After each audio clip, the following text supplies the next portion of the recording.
누군가가 내게 말했다. 물건을 버렸을 뿐이면서. 분명 나는 물건을 버렸을 뿐이다. 아직 아무것도 이루지 못했고 남들에게 자랑할 만한 일은 하나도 없다. 하지만 이것만은 자신 있게 말할 수 있다.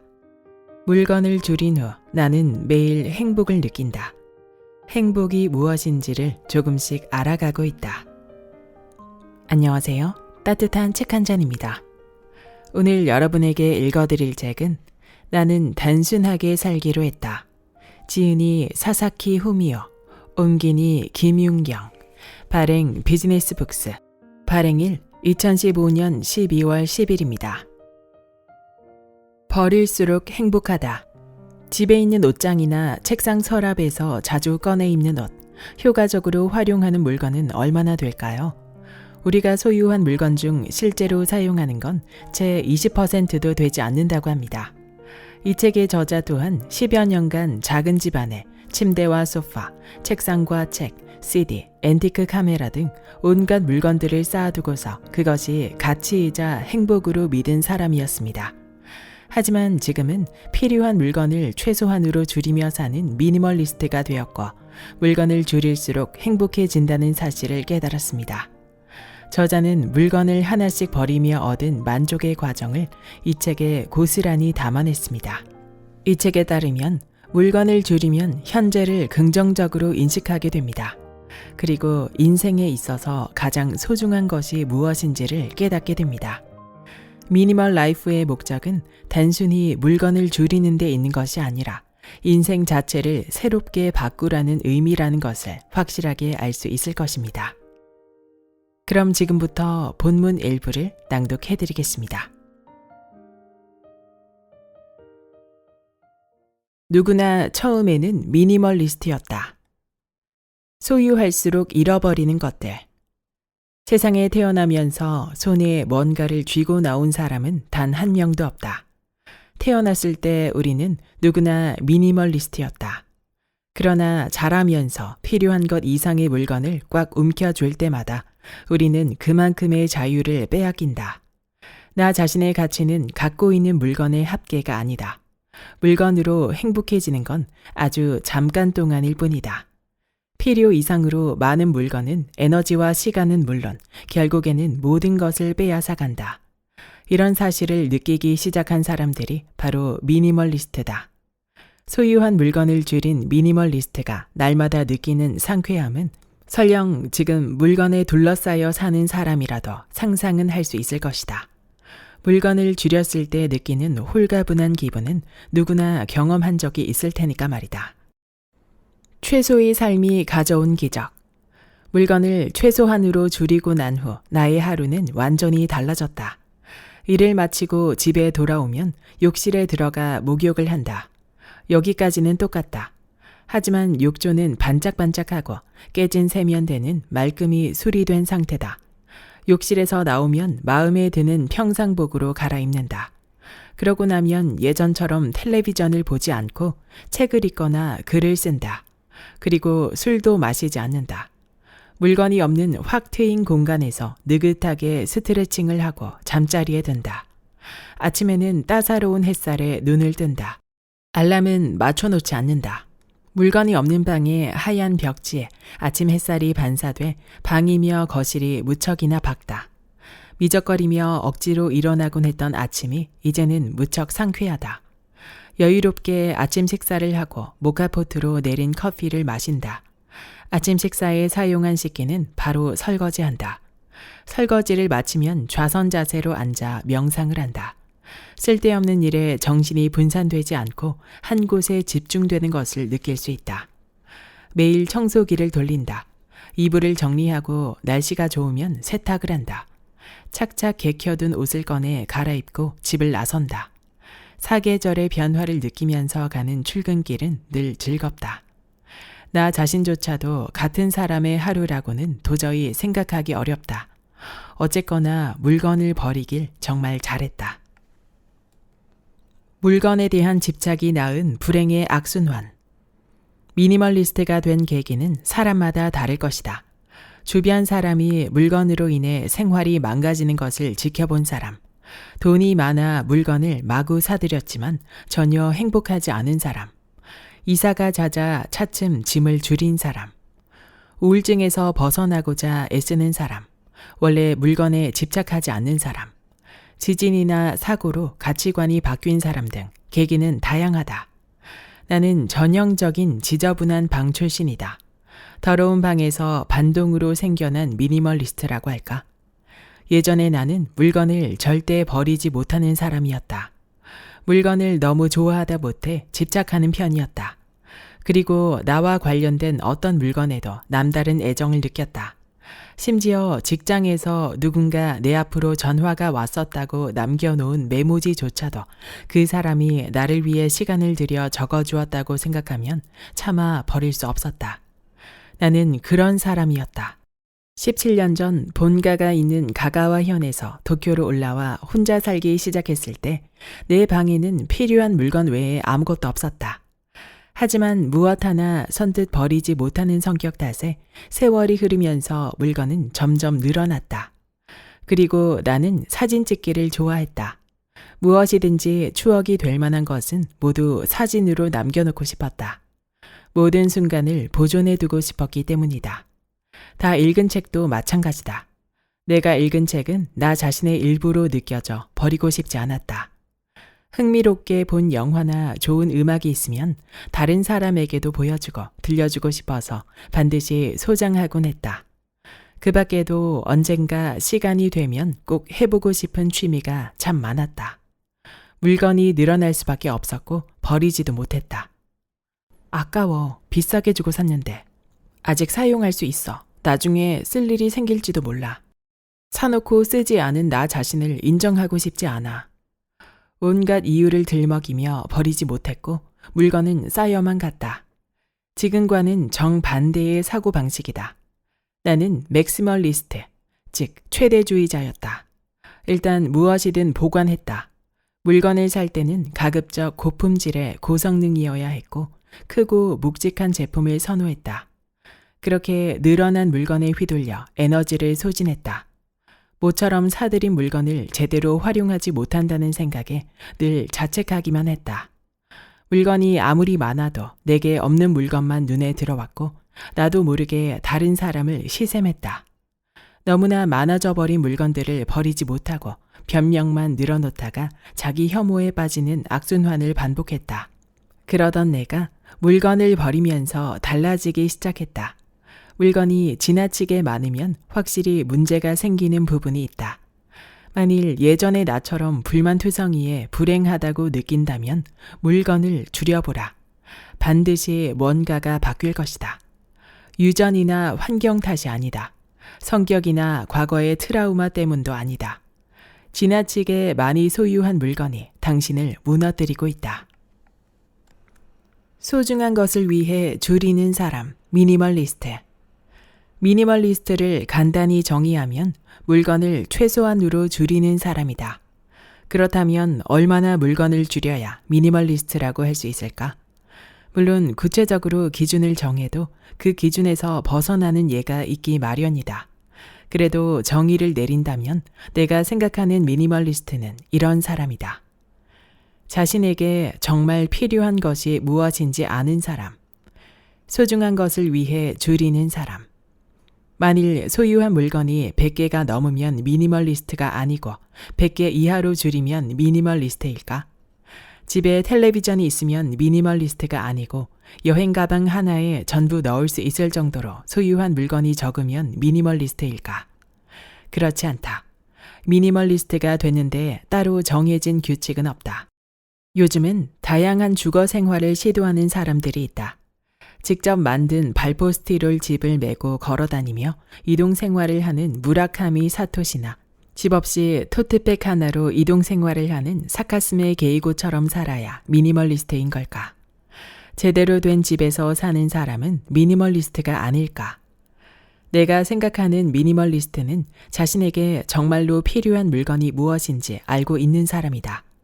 남의 시선을 의식하며 물건을 갖고 싶어 하는 사람이 아니라 무엇이 소중한지를 알고 그 외의 물건을 과감히 줄이는 사람이다. 무엇이 필요하고 무엇이 소중한지는 사람마다 다르다. 미니멀리즘에 정답은 없다. 너무 많은 물건들이 당신을 망친다. 예전에 내가 가지고 있던 물건은 내 가치를 알리기 위한 것도 아니었을 뿐 아니라 나 자신조차도 사라지게 했다. 물건들은 나를 망칠 뿐이었다. 다시 정리해보면 다음과 같다. 애초에 물건은 도구였다.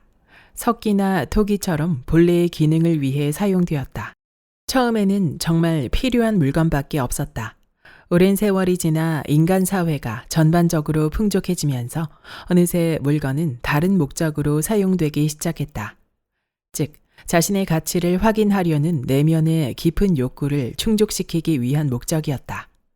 무리를 지어 행동하는 사회적 동물인 인간은 스스로 자신이 가치가 있다는 사실을 확인하지 않고서는 살아갈 수 없다. 심하면 우울증이나 자살로까지 내몰리게 된다. 누군가에게 인정받아야만 가까스로 자신에게 가치가 있다고 생각한다. 이 가치는 딱 봐서 알 수 있는 외모의 가치도 있지만 내면의 가치도 있다. 하지만 내면의 가치는 다른 사람에게 보여주기가 어렵고 알리는데 시간도 걸린다.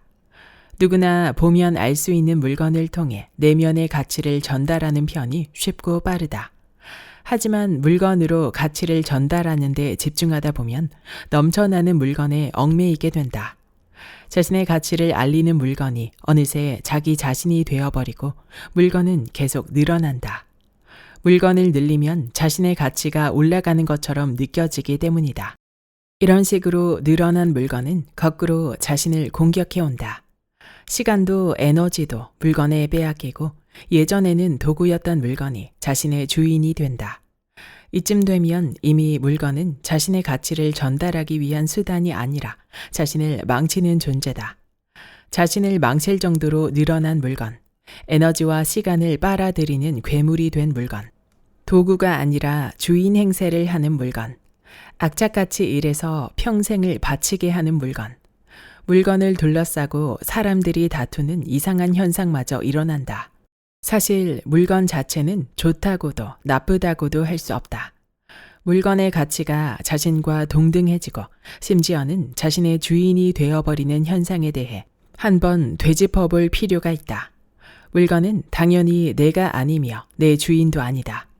예전에도 그랬듯이 단지 도구일 뿐이다.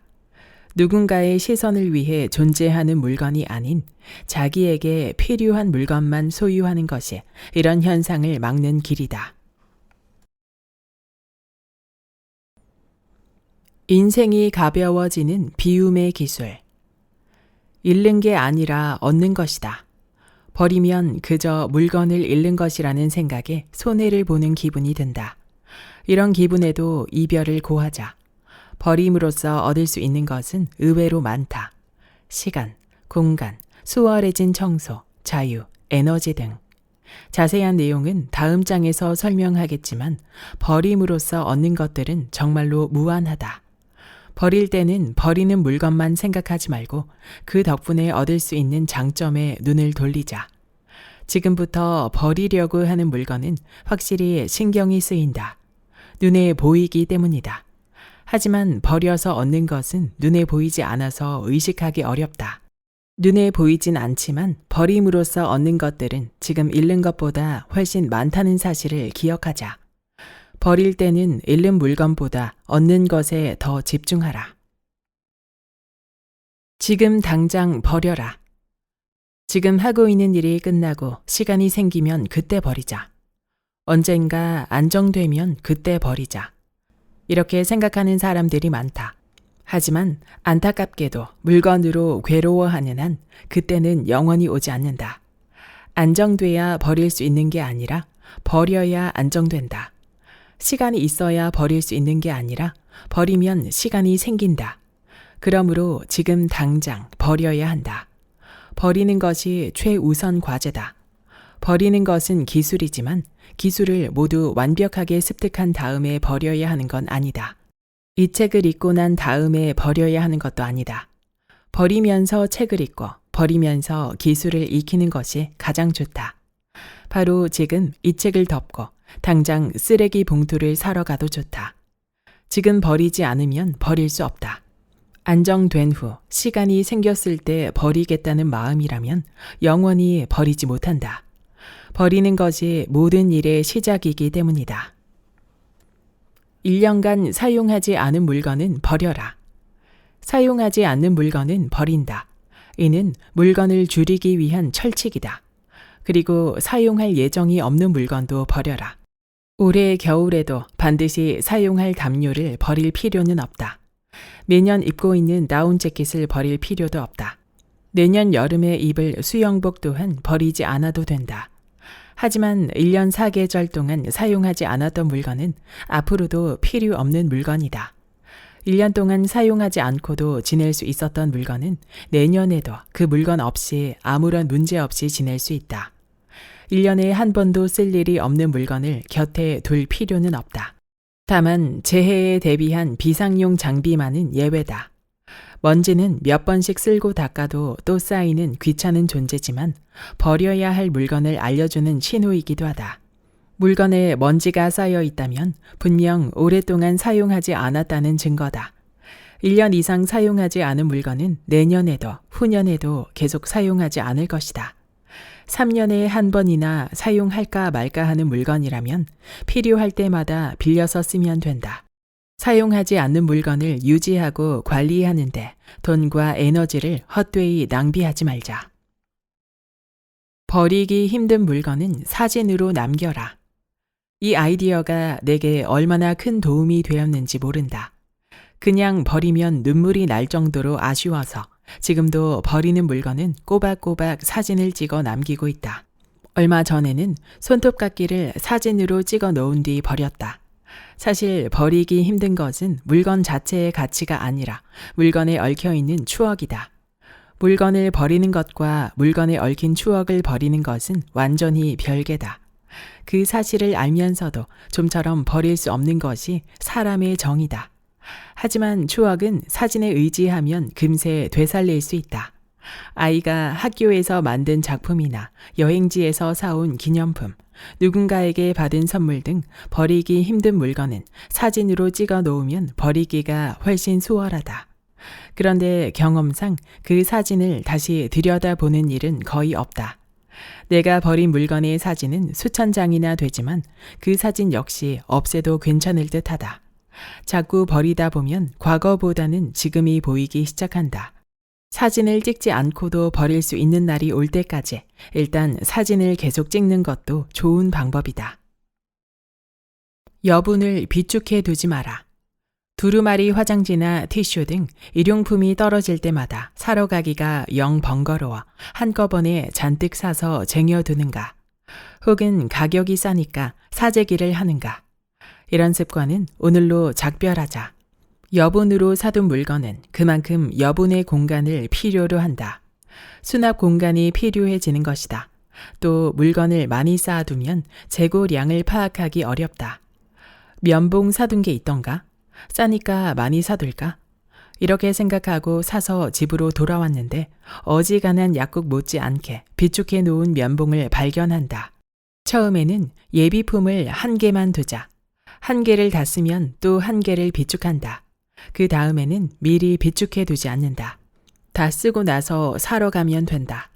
비상사태 때 다른 사람들에 대한 배려 없이 사재기를 하는 태도는 정말 보기에도 좋지 않다. 사재기를 하는 습관은 이제 그만두도록 하자.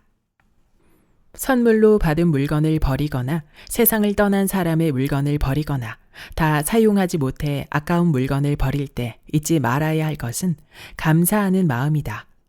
누군가에게 받았지만 필요 없는 물건일 경우 특별히 의식하지는 않아도 분명 마음속 어딘가에서 싫은 느낌이 든다.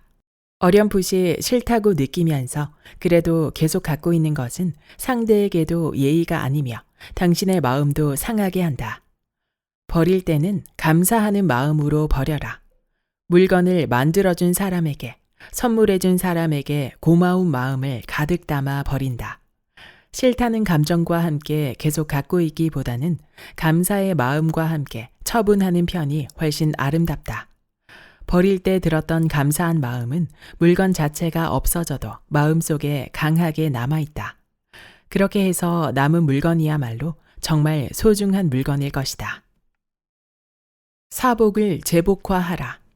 스티브 잡스는 항상 청바지에 검은색 터틀넥 티셔츠만 입었다. 소재의 건축가로 불리는 세계적인 패션 디자이너 미야케 이세이 역시 늘 검은색 터틀넥에 리바이스 501 청바지를 입고 뉴발란스 스니커즈를 신고 다녔는데 공식적인 행사나 프레젠테이션에도 이 차림으로 등장했다. 페이스북 창시자 마크 저커버그는 언제나 회색 티셔츠를 입었고 아인슈타인도 같은 디자인의 재킷밖에 입지 않았다고 한다. 그들은 매일 옷을 고르고 유행을 좇는데 시간을 허비하지 않고 자신이 중요하다고 생각하는 일에만 집중했다. 쾌적하고 청결하게 지내는데 옷은 그리 많이 필요하지 않다. 자신에게 가장 잘 어울리고 딱 맞는 옷, 언제나 정해져 있는 제복과 같은 사복을 입고 지내는 것도 좋다. 옷 입는 감각을 표현하는 멋이 아니라 정말로 어울리는 옷만 입는 멋도 있다. 항상 똑같은 옷을 입는다. 이 말은 종종 야유하는 의미로도 쓰이지만 앞으로는 말할 필요도 없이 당연한 일로 여겨질 것이다. 패션은 즐겁다. 다만 현 시대는 패션을 추구하는 정도가 다소 지나치다. 물건을 줄인 후 찾아온 12가지 변화. 미디어와 광고에 현혹되는 시간. 집에서 텔레비전을 보고 있어도 집에서 한 발짝 밖으로 나가도 우리는 늘 많은 미디어와 광고를 통해 강박적일 정도로 많은 메시지를 접한다. 최대한 돈을 벌어 저축하자. 더 아름답고 날씬해지자. 좋은 학교에 들어가자. 쾌적한 집에서 살자. 건강하자. 경쟁에서 이기자. 더 멋있는 차림으로 다니자. 성장하고 발전하자. 한층 더 지식을 쌓자. 언젠가 닥쳐올 위험에 대비하자 등 미국의 영화 감독이자 각본가인 톰 세디악은 이런 상황에 대해 다음과 같이 경각심을 일깨우는 한마디를 던졌다. 당신은 지금 뭔가 부족하다고 느끼기 때문에 광고에 현혹되고 있다. 그런 당신을 버려라. 미니멀리즘을 의식하면 온갖 미디어와 광고에 현혹되는 시간이 줄어든다. 필요한 물건을 모두 갖고 있다고 자각하기 때문이다. 필요한 모든 것을 갖고 있다고 생각하면 대부분의 메시지는 무시할 수 있다. 반대로 자신에게 뭔가 부족하다고 생각하면 모든 메시지가 자신을 향해 날아오는 것처럼 느껴진다. 그 메시지 하나하나 마주하자면 시간은 부족할 수밖에 없다. 미니멀리즘의 한 가지 귀결은 당신에게 부족한 물건이란 없다라고 할 수 있다. 부족하다고 생각하는 물건 때문에 마음이 흐트러지는 시간, 이 시간도 줄여야 한다. 비교할 수 없는 경험의 가치. 사람은 어떤 물건에도 금방 익숙해진다. 그래서 물건보다 경험에서 얻는 행복의 지속시간이 더 길다. 10만 엔을 주고 산 코트는 입을 때마다 익숙해져서 시간이 흐를수록 기쁨은 점점 줄어든다. 하지만 10만 엔으로 친구와 함께 간 해외여행은 생각날 때마다 똑같이 기쁨이 재현된다. 기억을 끄집어낼수록 즐거움이 줄어들지는 않는다. 이렇듯 물건보다 경험에서 오는 행복의 지속시간이 훨씬 긴데도 사람들은 물건에 돈을 더 잘 쓴다. 그 이유는 경험보다는 물건이 남과 비교하기 쉽기 때문이다. 미국의 심리학자 소니아 류보머스키는 이렇게 말한다. 자신이 갖고 있는 핸드백은 다른 사람과 쉽게 비교할 수 있다. 핸드백의 가치는 가격에서 확 드러난다. 브랜드라면 누구나 가격을 알고 있기 때문에 더 비교하기 쉽다. 반면에 요가 레슨 받는 것을 골프 치는 것과 비교하거나 강에서 낚시한 경험과 산에서 캠핑한 경험을 비교하려면 상당한 상상력이 필요하다. 이렇듯 경험은 무엇이 더 뛰어난지를 비교하기 힘들지만 물건은 비교하기가 쉽다. 쉽게 비교할 수 있는 물건 쪽에 자신의 가치도 확인하기 쉽다. 하지만 실제로 행복의 지속시간이 긴 것은 경험이다. 남과 비교하기 위해 물건을 사기보다는 행동력을 향상시켜서 경험을 쌓는 쪽이 훨씬 풍요로움을 느낄 수 있다. 게다가 경험은 다른 사람과 비교하기 어렵기 때문에 꼭 특별한 경험이 아니어도 좋다. 감사하는 삶을 산다. 물건이 적으면 감사하는 마음이 싹튼다. 조금 지난 일이다. 많은 물건을 버리고 나서 방이 꽤 깔끔한 상태가 되었다. 여느 때처럼 자려고 누웠는데 희한한 감정을 느꼈다. 왠지 지금 가지고 있는 물건에 대해 감사한 마음이 넘쳐났다. 늘 더 하면서 물건을 끝없이 탐닉했을 때는 맛보지 못했던 기분이었다. 내게 부족한 물건만을 손꼽던 시절에는 지금 갖고 있는 물건에 대해 조금도 감사하다는 마음이 들지 않았다. 감사는커녕 부족한 것만이 눈에 띄었다. 하지만 이것저것 없는 것뿐이라고 생각하던 방 안에는 사실 침대가 있고 책상이 있었으며 에어컨까지 있었다. 지금은 감사하는 마음이 넘쳐난다. 내게는 푹 잘 수 있고 샤워를 할 수 있으며 식사를 만들 수 있고 취미도 즐길 수 있는 안심하고 편하게 쉴 수 있는 방이 있다. 그리고 비와 바람을 막아주는 벽과 천장이 있다. 물건을 계속해서 많이 가지고 있었다면 이렇게 감사하는 마음은 결코 들지 않았을 것이다. 감사하는 마음은 새로운 자극을 부른다. 앞서 설명했던 익숙함에서 실증으로 이어지는 메커니즘에 대항할 수 있는 것은 오직 감사뿐이다. 감사하는 마음은 당연한 일을 당연하지 않게 보게 한다. 지금 갖고 있는 물건을 당연하고 시시한 물건으로 보는 것을 막아주며 실증난 물건을 고맙게 여기고 신선한 기분으로 일상을 돌아보게끔 해준다. 감사하는 마음이 새로운 자극을 만들어내는 것이다. 물건을 새로 사거나 늘리는 자극보다 확실히 편안하고 기분이 좋다. 아무리 물건을 늘려도 감사하는 마음이 없으면 모두 실증난다. 반대로 아무리 물건이 적어도 감사하는 마음이 있으면 얼마든지 만족할 수 있다. 감사한다는 것은 긍정적으로 본다는 것. 감사는 매사를 긍정적으로 보는 일이기도 하다. 컵에 남아있는 절반의 물을 보고 절반이나 있네 라고 생각하는 사람과 절반밖에 없네 라고 생각하는 사람이 있다. 컵에 물이 절반이나 있다고 긍정적으로 보는 것이 감사의 본질이다. 컵에 물이 절반이나 있다니 고마운 일이라고 여기는 마음. 부족한 물건을 보고 부정적으로 생각하는 것이 아니라 눈앞에 있는 물건으로 충분하다고 생각할 수 있는 마음이 감사다. 감사는 모든 것을 긍정적으로 보는 일이다. 여기까지 나는 단순하게 살기로 했다의 본문 일부였습니다. 이 책은 8년 전에 첫 발간된 책인데요. 지금까지도 계속 회자되면서 많은 사람들에게 영향을 주고 있습니다. 이 책의 저자 사사키 호미오는 편집자이자 중도 미니멀리스트인데요. 본문에서도 알 수 있듯이 작은 메모지 한 장도 버리지 못하는 성격이었지만 물건을 최소한으로 줄여서 여유 있고 자유롭게 살아가는 미니멀리스트들의 생활을 접한 후 미니멀리스트로 살게 되었습니다. 이 책이 정의하는 미니멀리스트는 자신에게 진짜 필요한 것이 무엇인지 아는 사람, 소중한 것을 위해 물건을 줄이는 사람입니다. 여전히 많은 사람들이 미니멀리스트가 되기를 원하는데요. 가장 큰 장점은 오로지 자신에게 초점을 맞출 수 있다는 것입니다. 물건을 사다 보면 물건이 많아지고 집착하게 되고 많은 에너지를 쏟게 되죠. 나에게 지금 없는 물건에 더 신경을 쓰고 남이 가진 물건이나 더 좋아 보이는 물건을 탐하게 됩니다. 저자는 자신에게 꼭 필요하지 않은 물건과 오랫동안 쓰지 않는 물건들을 버리면서 깔끔해진 집안 환경 속에 더욱 쾌적한 삶을 누리게 되었다고 말합니다. 이어 내게 꼭 필요한 물건만 남김으로써 그 물건에 대해 감사하는 마음을 가지게 되었습니다. 이 마음은 곧 매사를 긍정적으로 생각하는 여유를 가져왔고 행복감으로 이어졌습니다. 미니멀리스트가 된다는 것은 공간을 쾌적하게 하는 것 이상의 의미가 있는 듯합니다. 개인적으로 요즘 아이들 장난감을 포함해서 여러 물건들에 치이며 많은 에너지를 쏟고 있기에 지치는 마음이 들었는데요.